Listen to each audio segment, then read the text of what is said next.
So this afternoon, I saw a post by one of the most intelligent men alive that I know. My big boss from Uroboland, Chief at Toyota, hallelujah, aka Boss Alibaba, the king of comedy. That's what we call him. We like to call him like that. Leave it for us. We like to call him like that. He made a post. He was talking about infrastructure.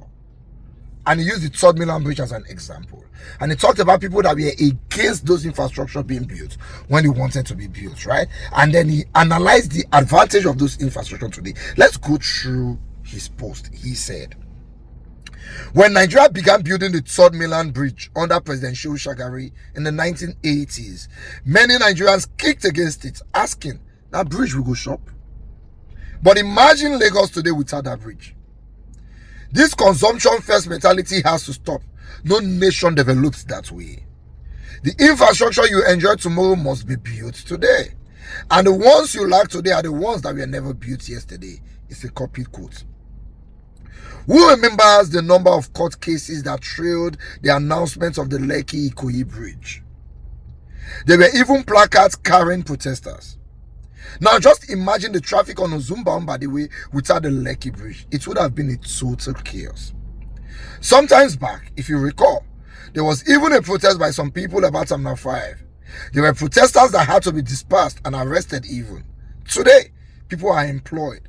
Flights land and take off, plus train on other terminals reduced.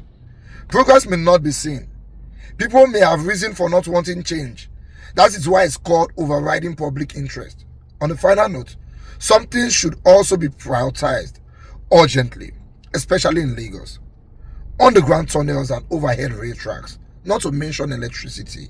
Just look at what Wike is doing in Abuja. I've been to Abuja before. I've lived here before, visited before, driven here before, and been driven several times. The commute is easier. The bridges, wider roads, and better management of space. When someone who has no foresight takes charge, development is often buried in insight. Development brings increased values and improved service. When it's good, say it's good. Hypocrisy is also a disease. Like I said, my big boss, Alibaba, is a role model and very intelligent person. One of the most intelligent people I know alive. But on this one, I disagree also. But I'll make my points known so that I don't know if you would agree with me. You see, there are 4 basic necessities of a man. They call it 3, but I like to call it 4. The first one is food. Number 2 is clothes. Number 3 is shelter. Number 4 is healthcare. Every other thing is luxury. A man who has these 4 is good to go. Every other thing is luxury. Whether the children go big school, now you know. Whether they go small school, now you choice. But he would have to eat first. It is called must do. In scale of preference, there are things that are must do and there are things that are nice to do.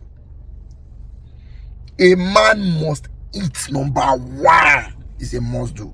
When he does shop finish, he go call fine clothes wear. Now when he don't call see clothes wear, he go call fine house rent. If he puts number 3 first, then he's a stupid man. If he never shop, he can't go to rent house and if they get ulcer, he go die leader house.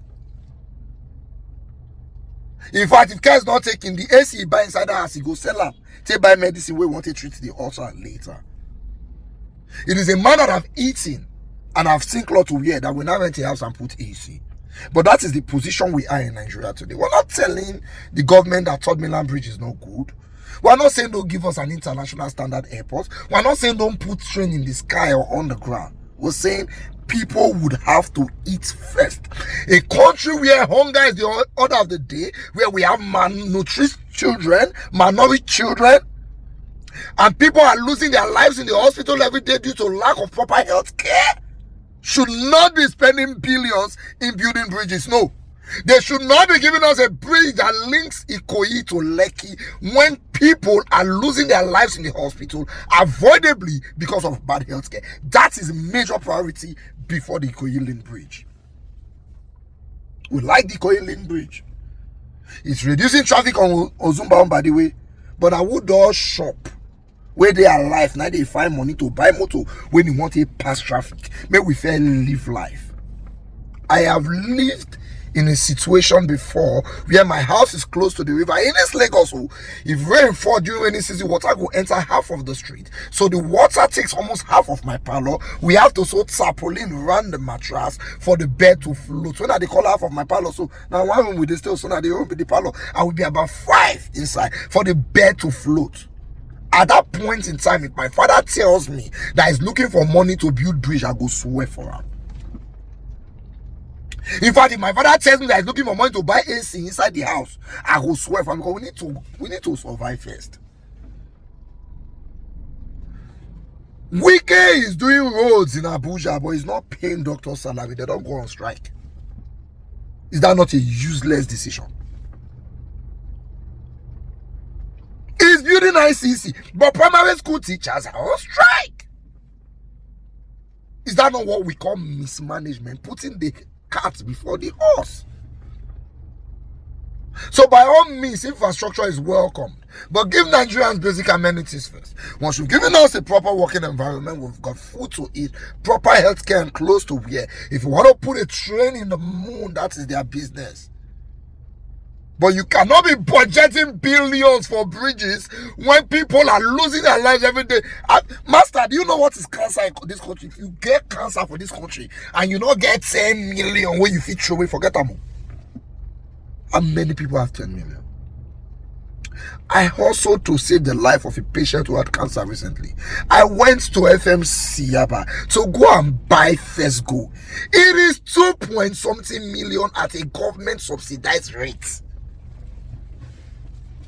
I know people in their life, when they never see 300,000 before, in their life, if they had everything together, that's the kind of person we are telling that we're going to use billions to build mainland bridge. Fix the lives of Nigerians first. It is what we are telling the government. When you've given us basic amenities, if you like, give us underground tunnels and overhead bridges. That would be welcome, but not when we have not been able to handle our basic amenities.